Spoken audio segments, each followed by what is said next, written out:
Hello friends, দেখো সকালবেলা উঠে কাজকর্ম সেরে নিয়েছি কিছুটা, তারপর দুধ চা বসিয়ে দিয়েছি। কারণ আরেকটু ঘরে ভাত ছিল, ভাত ভাজাও বসিয়ে দিয়েছি। কারণ খেয়ে তোমাদের দাদা কাজে বেরোবে। এদিকে দেখো মেয়েকেও রেডি করে দিয়েছি। তারপর রান্না করতে কারণ প্রায় আজকে একটু আমার লেট হয়ে গেছে রান্না করতে, জানো তো। আজকে বেশি কিছু করব না, ডাল করব, আলু ফুলকপি। ফুলকপিটা নতুন নতুন উঠেছে, খুব ইচ্ছা হলো পোস্ত খেতে।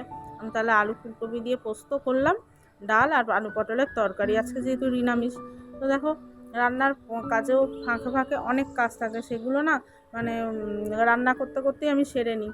তারপর মেয়েটাও আসার সময় হয়েছে, তাড়াতাড়ি কাজকর্ম সেরে আবার ওকে খাইয়ে দেই, ঘুম পাড়াতে হবে, বিকেলে আন্টি আসবে। তো দেখো কত বাসন মাজা ছিল, তোমরা হয়তো জানি না পুরোটা দেখতে পাচ্ছ কি না, সেগুলোও রান্না করতে করতে সারলাম।